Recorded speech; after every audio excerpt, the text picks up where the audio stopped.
all the money in the world, which, by the way, is said way too much in the dialogue of this movie, is a 2017 crime thriller that is based off of the real-life kidnapping of John Paul Getty III and the refusal of his grandfather, the richest man in the world at the time, J. Paul Getty Sr., to actually pay the ransom. The majority of the film follows young Getty's mother, Gail Harris, who is also the former daughter-in-law to Getty Sr. She's working to get Getty Sr. to actually pay the ransom, but instead he has his security advisor, Fletcher Chase, who was a former CIA operative. He instructs him to help Gail try to get his grandson back. This film got a lot of publicity in the last few months of 2017, which probably most of you know, but just in case you don't, I'll give like a basic rundown. Getty Sr. was supposed to be portrayed by Kevin Spacey. For those of you who don't know the story, I think you know where I'm going with this. Then the sexual allegations movement sort of thing started going across Hollywood and started changing everything. And with hundreds of sexual harassment and assault allegations, you know, involving Spacey himself, the studio and the director, Ridley Scott, agreed that they should cut Spacey's scenes altogether and should just recast the role and then go back in for reshoots. And they did this because they were worried that Kevin Spacey being in the film would actually hurt the box office numbers. And they, like I said, they reshot a lot of his scenes, or pretty much all of them. Excuse me. Despite the fact that the film was already ready to go, it was, before the whole allegation thing, it was getting ready to be shown at the AFI Film Festival, but then, you know, the whole thing happened and they had to cancel it. And the reshoots finished just under a month before it came out, and they only had to move the release date 3 days back, and that's actually kind of impressive. Actually, I'm starting to ramble a bit. Let's get into the review. Naturally, I would start with the lead character of the movie, but since the film has gotten national attention simply on the recast of J. Paul Getty, it only makes sense to go there. So, J. Paul Getty, who was originally portrayed by Kevin Spacey before the reshoots, is now played by Christopher Plummer, who, after only 10 days of shooting the scenes, gives one of the best performances I've ever seen him give in a film. And I would actually argue that he's a shoo-in for Best Supporting Actor at the Oscars this year, which hopefully we'll know the nomination in just a couple of days from now. And it has actually been revealed that, in the news, it was revealed that Plummer was actually the first choice of Ridley Scott, but that the studio wanted a more bankable name, so they chose Kevin Spacey. They chose to put a younger guy in a lot of makeup to look like an old man instead of actually casting an old man, which makes no sense, but whatever. I'm actually happy with this film because Ridley Scott earlier in the year had done Alien Covenant, a movie that I actually gave a negative review to, and I actually did enjoy this movie, but I'll go a little bit more into it a little bit later. And I'm glad that we don't have to look at Kevin Spacey and all that makeup and prosthetics, because even though I did like it in the first trailer, after a while, just seeing it a couple of times, I was like, this doesn't look right. Why didn't you just get an old guy to play him?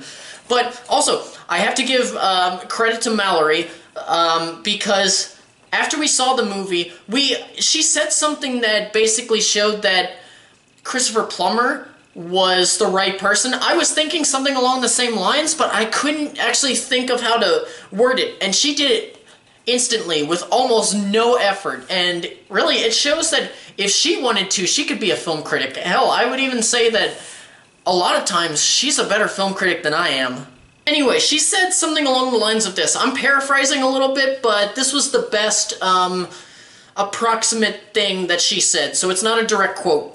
I believe that Plummer gave a much better performance in this movie than Spacey would have. Take, for instance, the scene where Getty is asked, how much money would you actually pay to save your grandson?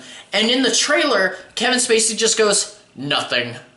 And it's kind of like he's playing to the camera, and he's only thinking about himself, the character, and Kevin Spacey is trying to make the scene really, really dramatic, and it just feels very jarring.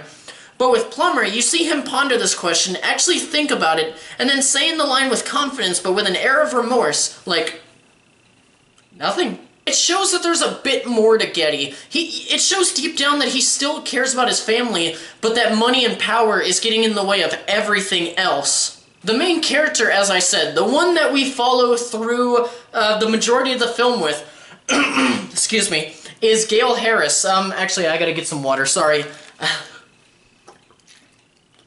Oh, my throat's been hurting for the past couple minutes.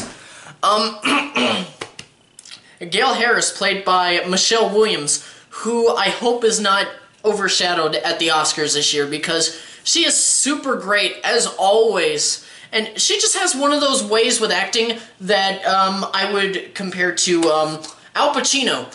Both of them have such a natural way with acting. Nothing feels forced. It just feels like everything that they're giving in their films is natural. And, just, her character, the character of Gale Harris is in such a constant state of terror because of the kidnapping. And I've seen in other movies where having to play that constant state of terror actually makes them falter sooner or later. But it never falters throughout this movie. Her performance is amazing. Mark Wahlberg is also in the film portraying Fletcher Chase, that FBI operative that's helping Gale. He gives one of the best performances, or maybe even the best performance that I've ever seen. Though I still haven't seen The Departed, and he was nominated for an Oscar with that movie. While his performance is great in the movie, his character's very useless in the long run. I mean, he did nothing to help the situation. If anything, he actually made it a little bit worse. And as a surprise mention, I really wasn't expecting to talk about this, but I really enjoyed the performance and character of one of the kidnappers, played by a French actor. I don't know how to pronounce his name exactly. It's either Romain Duris or Duris. I don't know, sometimes the S is silent, I don't know.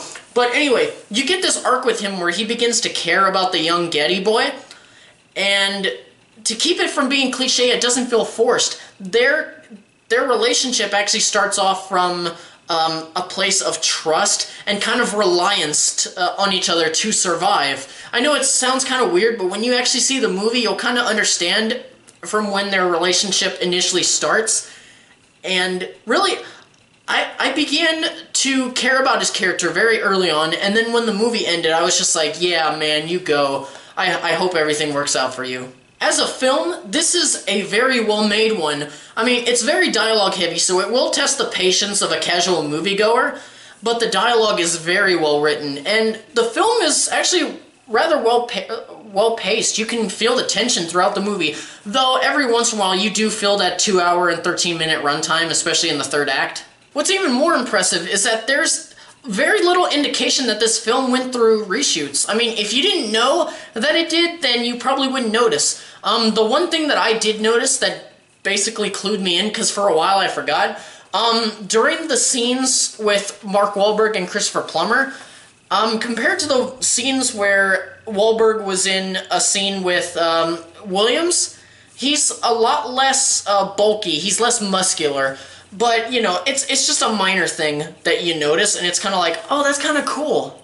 In the end, All the Money in the World is a really good movie that is the best Ridley Scott-directed movie that I've seen in years. I am going to give All the Money in the World 4 reels. Well, that'll do it for me today. Please subscribe if you haven't already for more reviews and content, and as always, thank you so much for watching, and farewell until the next video.